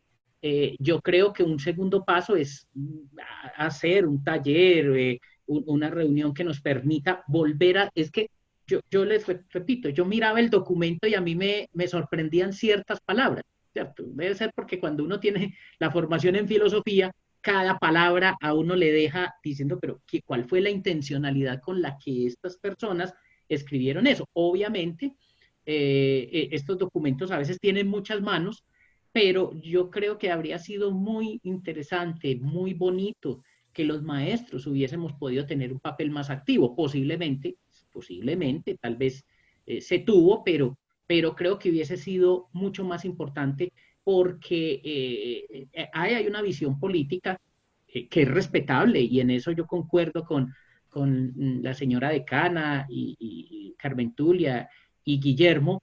No son las personas, sino las ideas y las políticas que se planteaban alrededor de eso.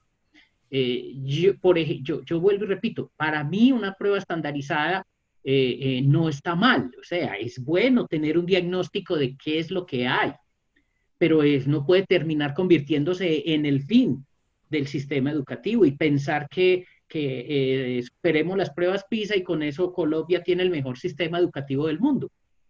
¿Por qué? Porque podríamos tener estudiantes que sobrepasen los estándares, pero no, serían muy infelices. Y necesitamos personas, y ese es el centro de lo que es la discusión educativa, volver a lo que nos hace humano, ese discurso humanista, ese discurso que en medio de esta situación nos tendría que plantear otro tipo de visiones del mundo. Pero creo, para los que nos han preguntado, y les agradecemos incluso en este chat y en este espacio, que como decanos nos digan también cómo ustedes y nosotros podemos construir una serie de actividades y llevar espacio. Yo creo que el escenario de Ascofade, señora decana, nos puede servir incluso para una nueva conversación próximamente, donde también se fijen nuevas posiciones y se planteen incluso, por ejemplo, muchas de nuestras universidades tienen convocatorias internas. Frente a este documento, por ejemplo, se podría hacer un ejercicio de análisis que permita hacer una investigación, lo de culturas escolares, que con Andrés, quien ha estado haciendo unas reflexiones con eso, hombre, llevémoselo como alternativas al ministerio frente a estas situaciones. Y sobre todo que tenemos que visibilizar aún más este ejercicio que nosotros estamos haciendo en nuestras facultades. De hecho, uno de los participantes comenta en esa línea y es que se ve que aquí hay una confrontación, pues él lo denomina entre dos epistemes, pues yo diría dos políticas o dos posiciones, y una es precisamente esta que viene más desde, digamos así, desde afuera, retomando, inclusive se dice ahí modelos externos y hace alusión a lo que se denomina el informe McKinsey del 2010 y de la OCDE, es decir, directrices que se asumen a propósito de lo que decía el decano Wilson Bolívar. Aquí ya hay un ejercicio para hacer investigación desde un punto de vista crítico, si se quiere, y mostrar pues qué hay detrás dentro de estos lineamientos que también hablan pues de la idea de una sociedad del conocimiento. Bueno, se me olvidaba decir, hombres muy importantes, están participando personas de la Universidad de Cundinamarca, de la Escuela Normal Superior de Magdalena Medio, Puerto Berrío, de la Escuela Normal de María de Río Negro, de la Normal de Juan Ladrilleros de Buenaventura, Valle del Cauca, de la Normal Superior Rafael María de Marinilla, de la Normal de Amagá. Hay gente también participando de parte del Instituto de la Univalle, es decir, tenemos participantes no solo de acá del territorio antioqueño, sino por fuera del mismo, y en ese sentido pues continúo como con otro asunto. ¿Acaso ya no? Y era un comentario de esta profesora, creo yo, de la Universidad del Valle, ¿acaso ya no ha habido propuestas de instituto? La Universidad del Valle precisamente no creó ese instituto como respuesta a la misión de Sabios del 94, si no estoy mal. No tenemos en Medellín un MOVA que está tratando de consolidarse en ese sentido.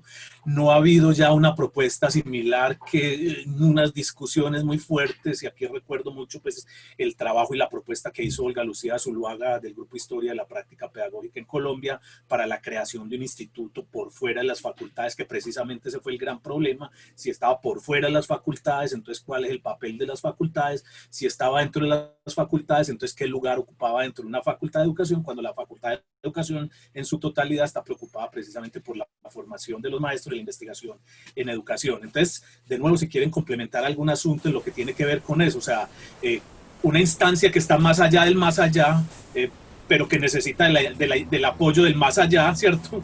Para que le ayuden. Es como una cosa rara, ¿cierto? En vez de pensar, uno diría, ya un comentario personal, en un instituto, inclusive no en un instituto, que ustedes también lo están resaltando muy bien. O sea que como partitura también hay músicas regionales, entonces yo no puedo armar una única partitura.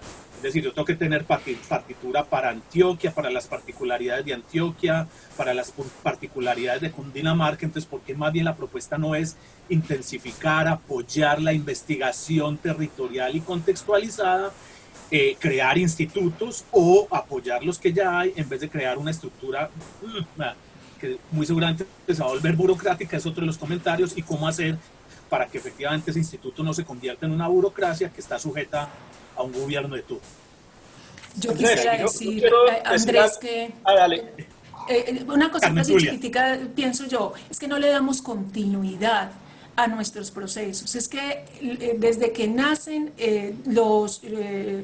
o los matamos o los dejamos morir. Yo pienso que necesitamos darle continuidad a lo que hacemos, creer en lo que hacemos, resaltar lo que hacemos, valorar lo que hacemos. Creo que ahí hay un trabajo muy serio. La profesora plantea que hay distintas propuestas que se han planteado, y creo que es importante pensarlo desde esa perspectiva de darle continuidad, de mantener estos espacios, de no hacerlo porque hay una misión de sabios, de hacerlo porque nosotros creemos en la educación y porque nosotros podemos aportar desde allí.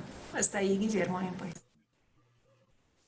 Yo quería señalar que además de la continuidad, a mí me parece que es muy importante pensar que cada facultad, cada escuela normal superior, tenga o no tenga instituto adentro, eso creo que también es del resorte interno y de la autonomía universitaria, como dijo el decano Wilson, tiene que pensar en la construcción de las formas de calidad.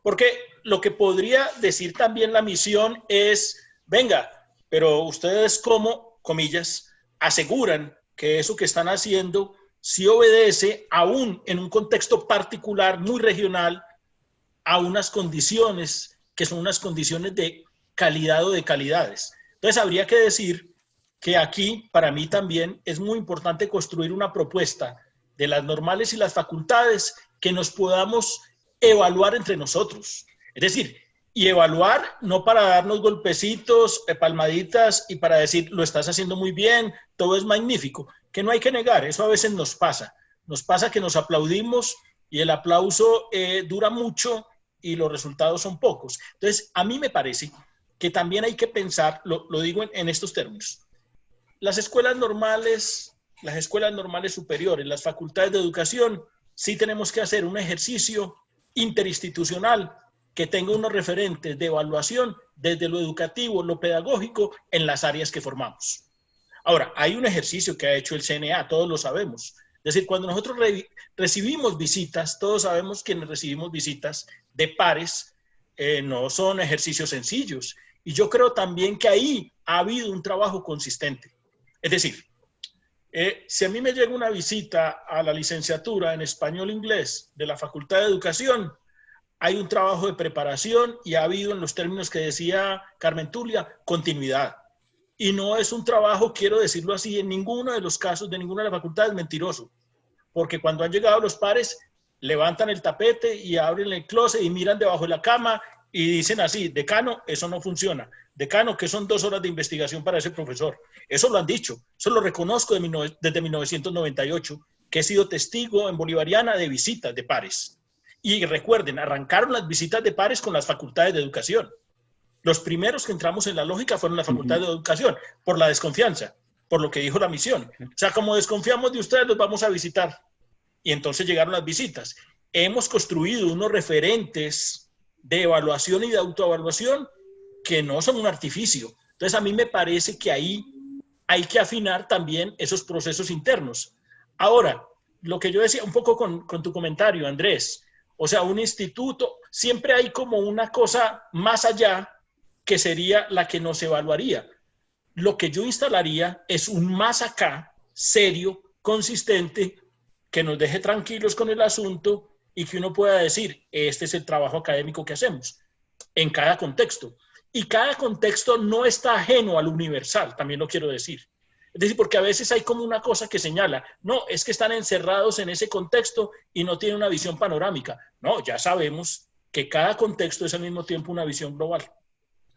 Inclusive ese instituto, pues, ese instituto superior de investigación y alta formación podría estar es más bien constituido por una suerte de voceros de cada una de las regiones, en donde en una suerte de papel de observatorio es capaz también de decir, vea, está pasando esto, nosotros trabajamos los contenidos allí y allá, pero no, pues otra vez volviendo a esa idea universalista de que hay unos que tienen el saber, que a propósito también se comentaba acá, pues el hecho de que usted sea muy bueno en química y sea Nobel en química no lo garantiza pues como buen docente, ¿cierto? Max Weber era aburridosísimo y nadie pues puede negar que era muy buen filósofo, pero los alumnos de él le salían, o sea, los mataba, los adormecía.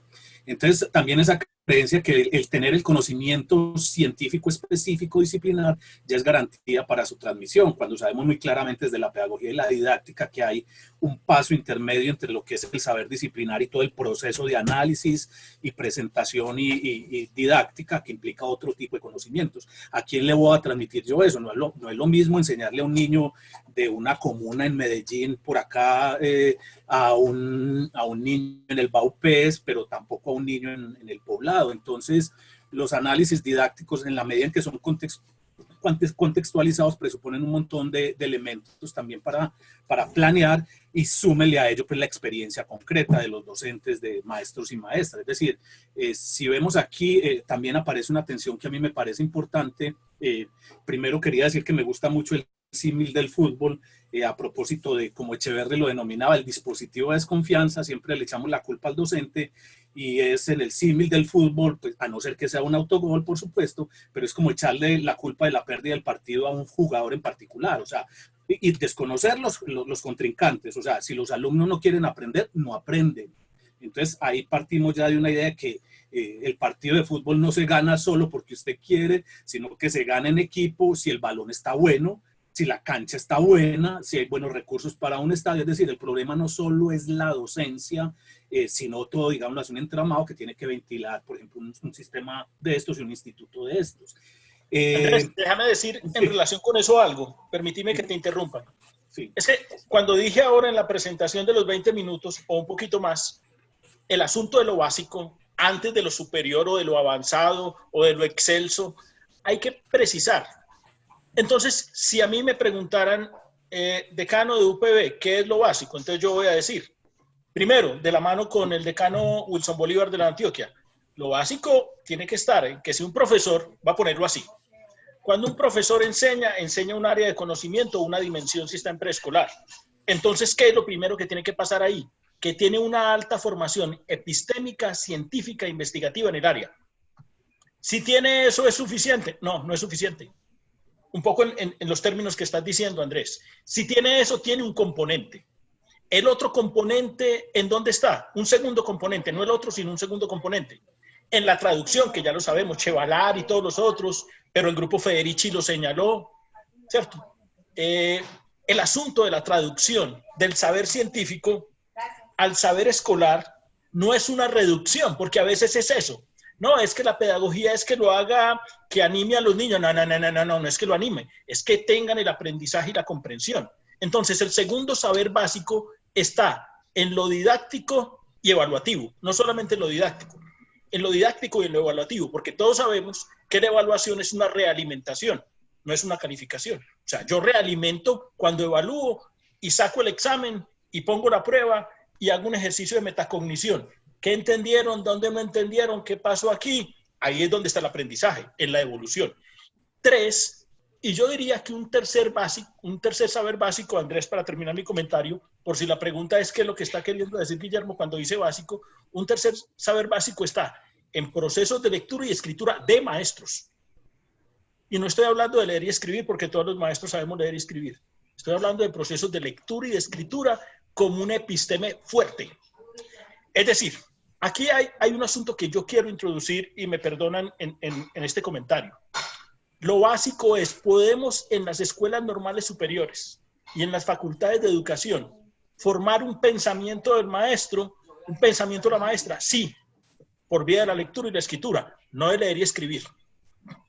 O sea, no estoy hablando de la alfabetización, estoy hablando como dos constitutivos que permiten que usted investigue, que usted construya comunidad académica, que usted tenga argumentos, que usted debata, que usted escuche, que usted hable y explique con suficiencia. Entonces, para mí esos tres asuntos son centrales. Es decir, la experticia en el saber, lo que enseño. 2, los elementos pedagógicos, didácticos y evaluativos. Y 3, los procesos de lectura y escritura, para lo que dije ahora. Para decir, no es que hay que propender por el espíritu de aprendizaje del maestro. Si tiene la lectura y la escritura como saberes fundacionales de su tarea, listo, por supuesto que tiene aprendizaje. Sí, Wilson. Sí, no, Guillermo, y creo que aquí yo quiero retomar algo que tú planteabas hace unos segundos, y es que, claro, es un llamado muy importante para nosotros como facultades de educación reevaluar permanentemente, y creo que tú tienes razón, hemos hecho la tarea. Creo que la mayoría de las facultades de educación, incluso por convicción, ni siquiera porque haya un decreto como los que se han venido imponiendo, que incluso para mí algunos de ellos, como incluso el último del CNA, también es casi que violatorio de la autonomía universitaria en algunos puntos, y que a mí en lo personal me causa preocupación. Pero bueno, ese será otro tema que podemos potencializar en otro espacio y en otro escenario.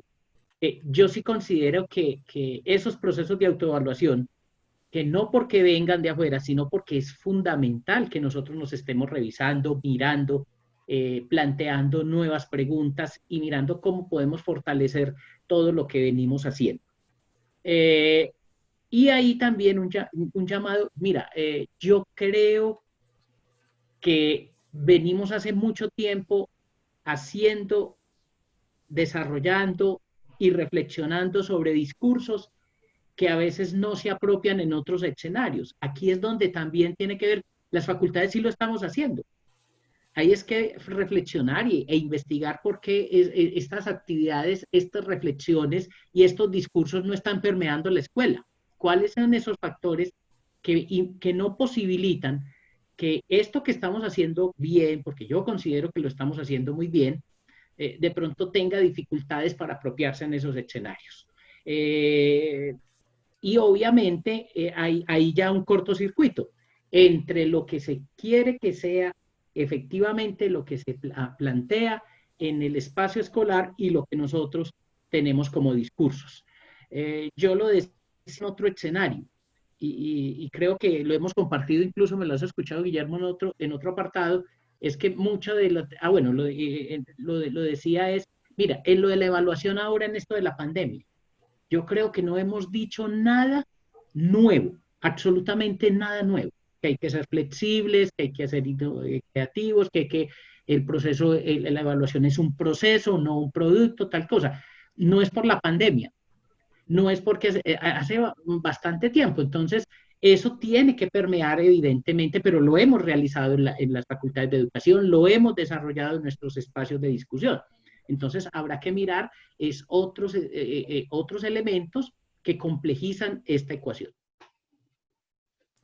Bueno, y aquí yo creo que aquí aparece otro problema que es crucial y es precisamente a mi modo de ver y para la discusión, pues el falso problema entre la teoría y la praxis, ¿cierto? Yo creo que históricamente ha estado mal planteado el asunto porque cuando se habla de una formación pedagógica o en educación, en el contexto de las facultades de educación o de las normales, se está presuponiendo que todo eso que llamamos formación pedagógica o didáctica o educativa, como lo quieran denominar, sería un conjunto de saberes como para orientar las acciones, en el sentido pues, de una ingeniería. Y está claro, a propósito también del símil del fútbol y estableciendo relaciones con la medicina, pues las ciencias de la salud y la medicina tienen como diferentes campos. Es decir, la universidad como universidad, pues obviamente tiene una misión de extensión, una misión de divulgación, pero básicamente está sustentada en la investigación. Es decir, la formación que se ofrece en las facultades de educación tiene que ser una formación, digámoslo así, académica, científica. Pero la formación académica científica por sí sola no prepara para los desempeños, lo cual quiere decir que No podemos seguir hablando de que es solo la formación científica dentro de las facultades de educación la que sería la garantía de los desempeños profesionales, que es como decir que yo tengo una muy buena formación y me he leído 20 libros de natación y eso ya es garantía de nadar. Entonces, aquí también nos las vemos con una particularidad de este tipo de profesiones, y es que requieren de una formación académica científica para tener insumos y poder tomar buenas decisiones, pero en últimas una formación científica no es la garantía para la toma de decisiones. Las tomas de decisiones se hacen con base en una experticia también profesional práctica que implica lectura del territorio. Yo no puedo castigar, si se me permite la expresión, de la misma manera a Pepito que a Juanito, o yo no le puedo enseñar de la misma manera a María y Antonia si sé que son de contextos distintos, que la una es más desesperada y la otra es más paciente. Entonces esas competencias, si me permite también la expresión profesionales, no se ganan única y exclusivamente dentro de una formación académica disciplinaria universitaria, y en ese sentido aquí adquiere un papel muy importante las normales como grandes centros de práctica, si se quiere, que están además contribuyendo. Este es otro punto que quiero resaltar, y se habla de una educación rural, sí, pero ¿cómo? Desde las directrices del instituto, ¿no? Tenemos que conocer también situadamente qué está pasando en cada uno de los territorios. En ese sentido, las escuelas normales, querámoslo o no, siempre han sido abanderadas en lo que tiene que ver con la educación rural. Es pensar también en la articulación de las normales es clave, porque de alguna manera son las que han estado metidas en el territorio y son las que han construido saber con una orientación, digamos así, más práctica, más profesional. Bueno, pues, Andrés, pero eso amerita otro conversatorio, lo tenemos que declarar como otro conversatorio, me parece interesante. Y en este momento en el chat hay personas que dicen que si pueden hablar. Te lo dejo, no sé si eso será posible. Pero no me haga preguntas difíciles. Así como estamos hablando de un instituto de altos, más allá del alto de la facultad, yo tendría que preguntarle a quien me está orientando aquí si se pueden hacer preguntas de ese tipo. Es decir, a quien está detrás de mí. Entonces, esperemos un momentico. Otras escuelas normales, la Escuela Superior Indígena de Uribía, Guajira, del nordeste de Yolombó, y la Superior de Envigado también las personas están conectadas. Entonces, gracias por su participación. Sí. Sí, que sobre lo de la falsa distinción entre teoría y práctica, vale la pena. Yo estoy de acuerdo básicamente con lo que señalas. Vale la pena indicar lo siguiente. Realmente la formación de un docente, por ejemplo, en una facultad de educación, es una formación que tiene una carga conceptual, en algunos casos hasta teórica interesante. Creo que todos hemos aprendido ya a que vayan más tempranamente a ver prácticas de maestros en instituciones, a conocer el contexto y la cultura escolar, y que de alguna manera vuelvan y la reflexión conceptual la alimenten con esa práctica, por lo menos vista. Entonces, creo que siempre hay también una bisagra entre teoría y práctica. O sea, no es un poco de teoría y luego una práctica, hay una bisagra. Siempre las prácticas, nosotros lo decimos en Bolivariana, con prácticas teorizadas y teorías practicadas. Es decir, yo voy a la práctica, pero entonces tengo una carga teórica y ahora voy a la práctica. No pasa así. Ya la carga teórica es una práctica de pensamiento, ¿cierto? Porque es que también hay como una cosa de que la práctica es como una manualidad, como un quehacer, y que la teoría es como un pensamiento exclusivamente. Pues Donald Schoen ya había señalado ese asunto, ¿cierto? Hay una práctica, hay un pensamiento en acción. O sea, no hay una cosa distinta a la otra. Eso es lo primero. Lo segundo, a mí me parece que tenemos que pensar muy claramente que los estudiantes que se forman en normales y en facultades de educación, que van a centros de práctica, es decir, a establecimientos educativos, oficiales, privados o por cobertura, tienen que tener por parte de los docentes de la institución mentorías. ¿Qué es la mentoría? Que me parece que es un asunto clave. O sea, ¿quién es el mentor? Un profe, no que tiene muchos años y está cansado de dar clase. ¿Cierto? Que es como una falsa idea de experiencia. ¿Quién es el que tiene más experiencia aquí? Vea, este que se va a jubilar, que es del 2277 y que lleva como 35 años. No, eso no es experiencia, eso es mucho tiempo. No, experiencia es que tiene el conocimiento institucional, que sabe de educación y pedagogía y que sabe del contexto. Esa persona yo creo que es fundamental en completar una parte de la formación de los maestros. porque esa persona es el que lo recibe y yo creo que tenemos que hacer, con esto termino Andrés, yo creo que tenemos que hacer un vínculo cada vez más claro entre las prácticas de las normales y las prácticas de las facultades para que los centros de práctica o agencias de práctica, como los suelen llamar, realmente tengan un trabajo formativo. Ese que llega de una facultad o llega de una normal está en formación y puede tener un semestre o un año con un mentor, una mentora que le da la otra forma, la otra formación complementaria a lo que trae, que es no solamente práctica, sino que es más teoría. Pues, pero por una cosa que todos sabemos, una buena teoría es la mejor práctica. Bueno, entonces muy bien. Yo diría que existen prácticas de investigación y prácticas profesionales, por un lado, ¿cierto? Y el símil también de la medicina, o la medicina que es muy importante, o sea, quien se está formando como médico tiene que clavarse a memorizarse los músculos del cuerpo, pero también en su desempeño, en su formación profesional, muchas veces está al lado del médico atendiendo en una suerte de mentoría, el médico le dice, vea, esto se llama así, o mira aquí, ¿cierto? Pero además el círculo, ¿cómo se llaman? Los círculos médicos. Nosotros no hemos desarrollado unos ejercicios de construcción de saber pedagógico sobre la base de casuísticas, sobre la base de reconstrucción de casos, sobre la base de discusión de experiencias reconstruidas, sobre la base de observaciones de prácticas de enseñanza o educativas, como las queramos denominar. Entonces también necesitamos, en vez de tener diría yo, un gran instituto, fomentar más bien unas culturas profesionales docentes, no circunscritas puede ser a la institución educativa, pero abiertas también a otros grupos más grandes, en donde esos problemas de la práctica sean discutidos de manera académica, ¿cierto? Y que eso permita la construcción de un saber desde abajo que pueda ya expresarse, escribirse, graficarse y sea un insumo para posiblemente la toma de decisiones, como cuando los médicos protocolizan ciertos asuntos o toman decisiones sobre la base de ciertos protocolos establecidos. Entonces necesitamos, yo diría, y ya abro pues también les doy la palabra, más protocolización de las prácticas de enseñanza, ¿sí? Que queden plasmadas, y para eso crucial, Guillermo, saber escribir, ¿cierto? No, Bueno, eso es un laboratorio, Andrés.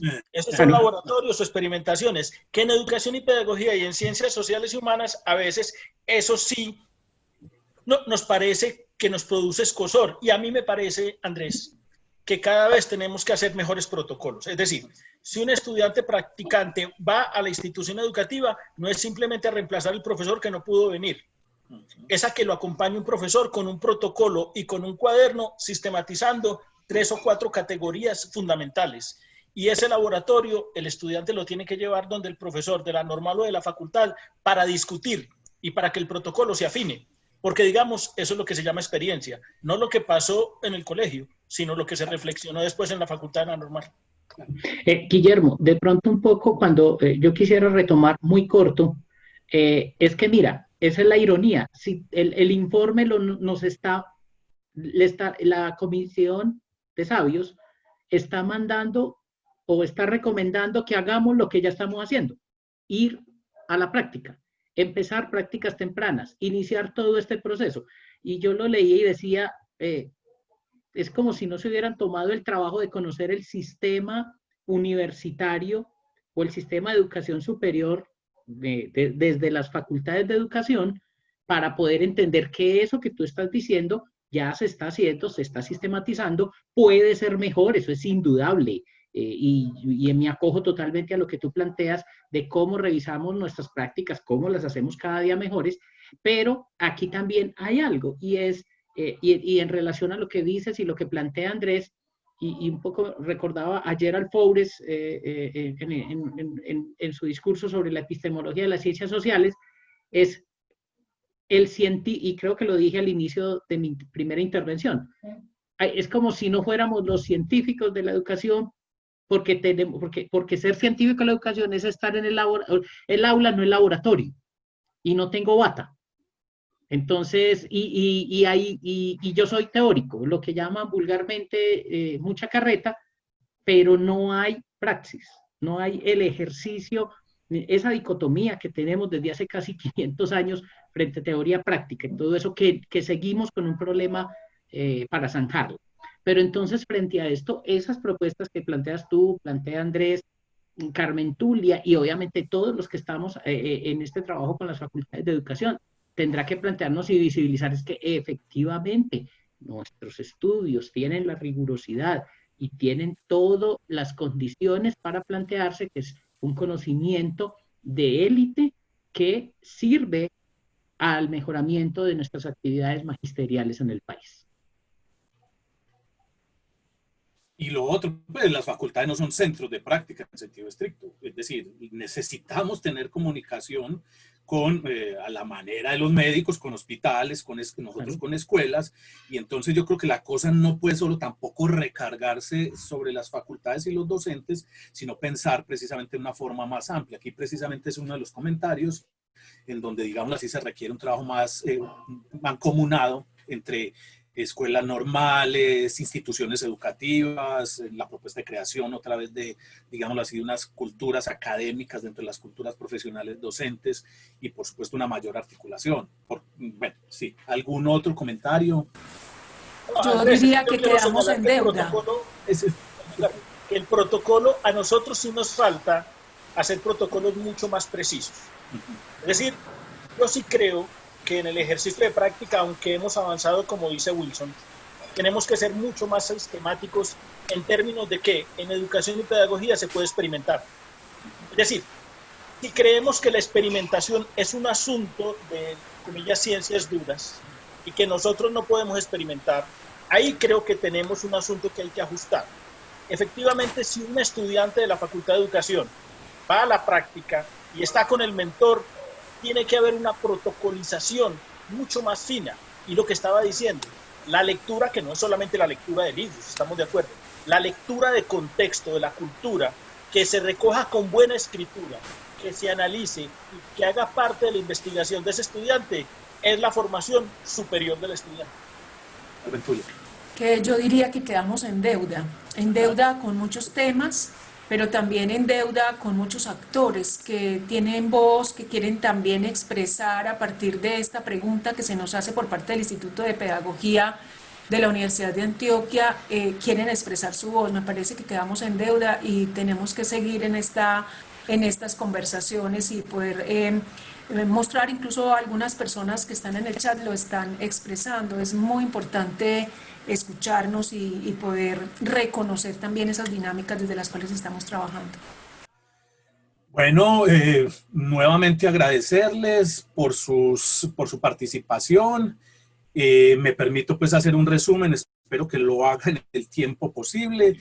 Estuvimos hablando y un denominador común, si no estoy mal, es que con la propuesta de creación de este Instituto de Altos Estudios en Educación, pues de alguna manera hay una invisibilización de lo que ya vienen haciendo las facultades, lo cual digámoslo así, se llega también a una deslegitimación del mismo papel de las facultades de educación, que presupone que hay una formación profesional y también un desarrollo investigativo. Hay una formación avanzada en el sentido de especializaciones, maestrías y doctorados. Entonces la pregunta es esa, ¿cierto? O sea, ¿no es esto un ejercicio también de invisibilización y deslegitimación de las facultades de educación? La necesidad entonces también de que, independientemente de la constitución de este instituto o no, la necesidad de que haya unas miradas con un enfoque territorial, con un enfoque regiones, que atienda precisamente a esas particularidades territoriales y educativas y que permita pues la consolidación de unos saberes más localizados. Y en ese sentido, entonces también se habla de la reivindicación de la política que viene desde abajo hacia arriba, que incluye la participación de los docentes, de maestros y maestras, de las normales y de las facultades de educación, en la lógica también de que es necesario para la construcción de saber científico o saber pedagógico o saber didáctico, pues reconstruir esa experiencia, pero reconstruir esa experiencia no a la manera del simple relato, recontar, sino de un ejercicio de sistematización riguroso que permite entonces la explicitación de unos saberes que tienen, digamos así, una base práctica, pero que se pueden teorizar, se pueden conceptualizar, se pueden constituir en teorías, y en ese sentido entonces es fundamental una línea en donde la participación de maestros y maestras sea clave como cultura académica dentro de estas culturas profesionales docentes, en donde ellos a partir de su experiencia sean también interlocutores y constructores de saber. Esto también nos lleva a la pregunta de que hasta qué punto pues, todo esto es retomar unas políticas externas de la OCDE y de otras instancias, el informe McKinsey y cómo pues hacemos para dialogar con eso. Y nos pone también en la línea pues, de que necesitamos pensar esos contextos, en este caso rurales.